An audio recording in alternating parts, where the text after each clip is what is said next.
ሰላም ጤና ይስጥልን የተከበራችሁ የቻናል ቤተሰብ ተከታይ በሙሉ እንደምናችሁ እኔ ደህና ነኝ። ዛሬ የተለያዩ ካለ መዳረሻዎች የተለያዩ መረጃዎችን ይዤላችሁ መጥቻለሁ። እስከ መረጃው ፍጻሜ ድረስ አብራችሁን ቆዩ። ለቻናሉ አዲስ ከሆናችሁ ላይክ፣ ሼር ኤንድ ሰብስክራይብ ማድረጋችሁን እንዳትረሱ። የዛሬው መረጃን ከመጀመሪያ በፊት በመጀመሪያም አርዕስተ ወሬዎቹን ላሰማችሁ። ትራምፕ ከቀድሞ የአሜሪካ ፕሬዝዳንት ጆን ኤፍ ኬኔዲ ግድያ ጋር የተያያዙ ሰነዶችን ይፋ አደረጉ። እስራኤል ከሁለት ወራት ተኩስ አቁም በኋላ በጋዛ ድጋሚ ሙሉ ጦርነት ማወጇን አስታወቀች። ጾታቸውን ያስቀየሩ ዜጎች የአሜሪካ ጦርን እንዳይቀላቀሉ በሚል ተላልፎ የነበረው ውሳኔ በፍርድ ቤት ተሻረ። በሌላ ዜና ቱርክ የፕሬዝዳንት ኤርዶጋን ዋና ተቀናቃኝ አሰረች። የሚሉት ዋና ዋና ዜናዎቹ ሲሆኑ ወደ ዝርዝሩ አልፋለሁ። ትራምፕ ከቀድሞ የአሜሪካ ፕሬዝዳንት ጆን ኤፍ ኬኔዲ ጋር ግድያ ጋር የተያዙ ሰነዶችን ይፋ አደረጉ። በብሔራዊ ቤተ መዘክር ድረገጽ የወጡት የመጀመሪያዎቹ የኤሌክትሪክ ቅጂዎች እና ሌሎች 80,000 ኮፒዎች በፍትህ ዲፓርትመንት የህግ ባለሙያዎች ከተገመገሙ በኋላ ይታተማሉ ተብሏል። ፕሬዝዳንት ትራምፕ የጥቁር መብት ተሟጋች የነበረው ማርቲን ሉተር ኪንግ ጄአር ግድያ የተመለከቱ ሰነዶችንም ይፋ እንደሚያደርጉ ቃል ገብተዋል። ትራምፕ ከቀድሞ የአሜሪካ ፕሬዝዳንት ጆን ኤፍ ኬኔዲ ግድያ ጋር የተያዙ ሰነዶችን ይፋ አደረጉ። የአሜሪካው ፕሬዝዳንት ዶናልድ ትራምፕ ከ1963ቱ የቀድሞ ፕሬዝዳንት ጆን ኤፍ ኬኔዲ ወይም ጄኤፍኬ ግድያ ጋር የተያዙ ሰነዶችን በትናንትናው ዕለት በመልቀቅ በታሪክ የተፈጸመው አስደንጋጭ ክስተት ላይ ግልጽነት እንዲኖር በምርጫ ቅስቀሳ ወቅት የገቡትን ቃል ተግባራዊ ለማድረግ እንደሚፈልጉ አሳይተዋል። በብሔራዊ ቤተ መዘክር ድረገጽ የወጡት የመጀመሪያዎቹ የኤሌክትሪክ ቅጂዎች እና ሌሎች 80,000 ኮፒዎች በፍትህ ዲፓርትመንት የህግ ባለሙያዎች ከተገመገሙ በኋላ ይታተማሉ ተብሏል። ሚስጥራዊ ሰነዶችን ጭምር የያዙት ዲጂታል ሰነዶች ወደ ኒውክሌር ጦርነት ሊያመራ ጫፍ ደርሶ ከነበረው የኩባ የሚሳኤል ቀውስ በኋላ ብዙም ሳይቆይ በአሜሪካና በያኔዋ ሶቪየት ህብረት በአሁኗ ሩሲያ ግንኙነት ዙሪያ ፍርሃት ነክሶ እንደነበር ያሳያሉ። አብዛኛዎቹ ሰነዶች የሚያወሱት ገዳይ ሃርቬይ ኦስዋልድ በሶቪየት ያሳለፈውን ጊዜና በ1963 በዳላስ ኬኔዲ እስከተገደሉበት ድረስ ባሉ ወራት ያደረገውን እንቅስቃሴ ለማወቅ ያደረጉትን ምርመራ ነው። በሰነዱ ላይ የተደረገው የመጀመሪያው ምርመራ በብዙዎች ዘንድ ይሆናሉ ተብሎ ከሚታመነው ያፈነገጠ አይደለም። የትራምፕ የጤና እና የሰው አገልግሎት ጸሐፊ ሮበርት ኤፍ ኬኔዲ ጂአር በአጎቱ ግድያ ላይ የአሜሪካ ሴንትራል ኢንተለጀንስ ኤጀንሲ ወይም ሲአይኤ እጁ አለበት ብሎ እንደሚያምን ተናግሯል።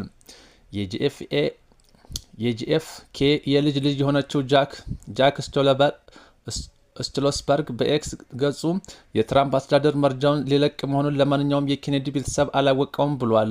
በጂኤፍኬ ላይ መጽሐፍ የጻፉት የሃርቫርድ ዩኒቨርሲቲ ፕሮፌሰር ፍሬድሪክ ሎግቫል የሰነዶቹ መለቀቅ የጎደሉ ክፍተቶችን ለመሙላት ሊረዳ እንደሚችል ገልጸዋል። ምንም ሳይቀናነሱ ሙሉ ሰነዶችን ማግኘት አስፈላጊ ነው፣ ነገር ግን ስለ ግድያው ከዚህ በፊት ያወቅነው የሚያስቀይር የተለየ ውጤት ይገኛል ብዬ አላስብም። አንድ ሚስጥር የሚል ሰነድ የተጻፈበት ሰነድ የዋረን ኮሚሽን ሲአይኤ እና የውጭ ጉዳይ ሚኒስቴር በሶቪየቷ ሴትና ግድያ ፈጽሟል በተባለው የአሜሪካ ኦስዋልድ መካከል ስላለው የጋብቻ ግንኙነት የሰጡት መረጃ ስላለው ልዩነት የሲአይኤ ሰራተኛ ሊውግሬን ጠይቄ በእጅ ጽሑፍ ያሰፈረበት ነው። በርካታ አሜሪካውያን ጂኤፍኬ በሴራ ተገድለዋል ብለው ያምናሉ። ትራምፕ ባለፈው ጥር ወደ ዋይት ሀውስ ከገቡ በኋላ ብዙም ሳይቆዩ ነበር ሰነዶቹ እንዲለቀቁ ትዕዛዝ ያስተላለፉት። ይህን ተከትሎ የአሜሪካ የፌዴራል ምርመራ ቢሮ ከዳላሱ የኬኔዲ ግድያ ጋር የተያዙ በሺዎች የሚቆጠሩ ሰነዶች ለመፈለግ ተገደዋል። ፕሬዝዳንት ትራምፕ የጥቁር መብት ተሟጋች የነበረው ማርቲን ሉተር ኪንግ ጄአር ግድያ የተመለከቱ ሰነዶችንም ይፋ እንደሚያደርጉ ቃል ገብተዋል። እስራኤል ከሁለት ወራት ተኩስ አቁም በኋላ በጋዛ ድጋሚ ሙሉ ጦርነት ማወጇን አስታወቀች። ጠቅላይ ሚኒስትር ኔታንያሁ የትናንቱን መጠነ ሰፊ ጥቃት ገና መጀመሩ ነው ሲል ዝተዋል። በትናንቱ ጥቃት የሐማስ ከፍተኛ አመራሮችን ጨምሮ ከ400 በላይ ንጹሃን ተገድለዋል። የእስራኤሉ ጠቅላይ ሚኒስትር ቤንያሚን ኔታንያሁ በጋዛ ሙሉ ጦርነት መጀመሩን ትናንት ምሽት በቴሌቪዥን ባስተላለፉት መልእክት ተናግረዋል። በትናንትናው ዕለት በጋዛ የተለያዩ አካባቢዎች ከሁለት ወራት በኋላ ለመጀመሪያ ጊዜ በተደረገ መጠነ ሰፊ ጥቃት ከ400 በላይ ንጹሐን መሞታቸውን እና አሁንም በፍርስራሾች ውስጥ አድራሻቸው የጠፉ ሰዎች መኖራቸውን የጋዛ ጤና ሚኒስቴር መግለጫ አመላክቷል።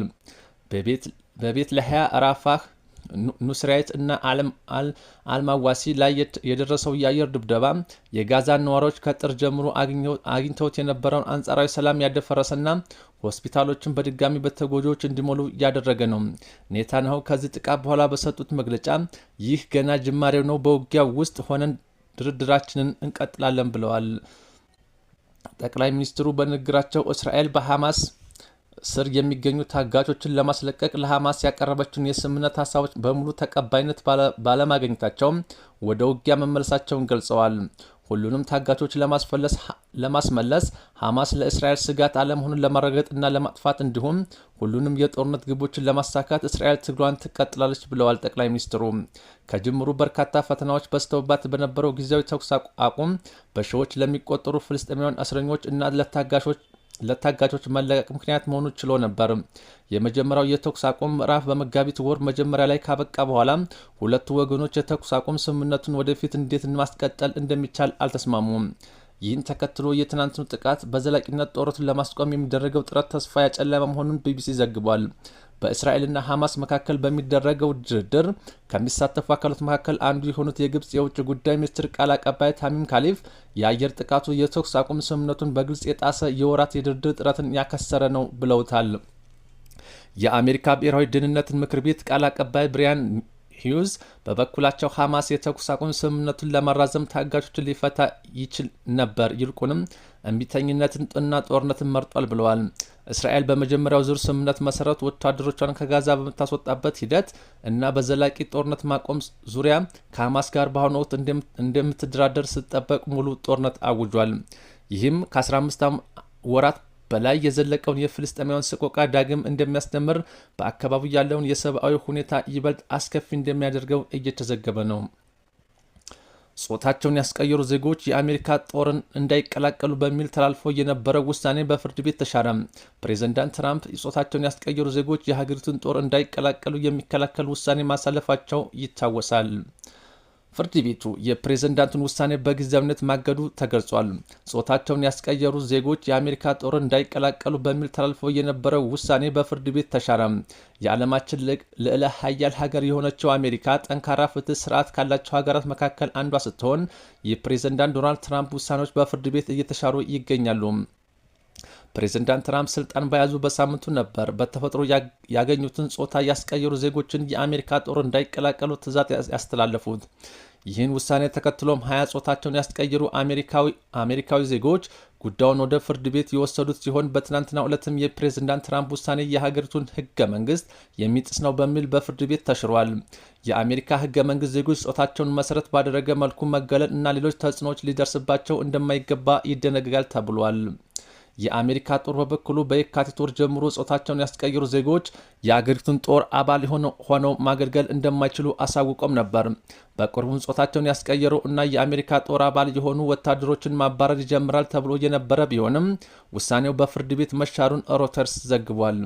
የፕሬዝዳንት ትራምፕ አስተዳደር የፍርድ ቤቱን ውሳኔ ለማስቀየር ይግባኝ እንደሚል ገልጿል። አሜሪካ ካሏት 1.3 ሚሊዮን ወታደሮች ውስጥ 15,000 ያህል ጾታቸውን ያስቀየሩ ናቸው ተብሏል። ቱርክ የፕሬዝዳንት ኤርዶጋን ዋና ተቀናቃኝ አሰረች። ኢማሞግሎ በኤክስ በቪዲዮ ባስተላለፉት መልእክት ተስፋ እንደማይቆርጥና ለሚደረግባቸው ጫና ሽብርክ እንደማይሉ ተጽፏል። የኢስታንቡል ገዢ ቢሮ በከተማው ሁሉም ስብሰባዎች እና ተቃውሞዎች እንዳይካሄዱ ለ4 ቀናት የሚቆይ እግድ አስተላልፈዋል። ቱርክ የፕሬዝዳንት ኤርዶጋን ዋና ተቀናቃኝ አሰረች። የቱርክ ባለስልጣናት በፕሬዝዳንት ኤርዶጋን ዋና ተቀናቃኝ የሆኑትን በሙስናና የጸረ ሽብር ቡድን በመርዳት በመክሰስ ዋና ተቃዋሚ በቀጣይ ፕሬዝዳንት ላይ የተፈጸሙ መፈንቅለ መንግስት ሲል የገለጸውን እስር በዛሬው ዕለት ፈጽመዋል። የሪፐብሊካን ፒፕልስ ፓርቲ ወይም ሲኤችፒ አባል የሆኑት የኢስታንቡል ከንቲባ ኢክራም ኢማሞግሎ የሽብር ድርጅቶችን በመምራት በጉቦና በጨረታ በማጭበርበር ክሶች 2 የተለያዩ ምርመራዎች ተከፍቶባቸዋል። የኢማሞግሉ ፓርቲ ቱርክን ከ2 አስርት ዓመታት በላይ የመሩት ፕሬዝዳንት ኤርዶጋን ተፎካካሪ አድርገው ሊሰይማቸው ጥቂት ቀናት ነበር የቀሩት። ለ2 የስልጣን ዘመን የኢስታንቡል ከንቲባ የሆኑት ኢማሞግሉ ወደፊት በሚደረግ ምርጫ ተፎካካሪ ይሆናሉ ተብሎ ይጠበቃል። ኢማሞግሉ በኤክስ ገጻቸው ላይ በቪዲዮ ባስተላለፉት መልእክት ተስፋ እንደማይቆርጡና ለሚደረግባቸው ጫና ሽብርክ እንደማይሉ ተጽፈዋል።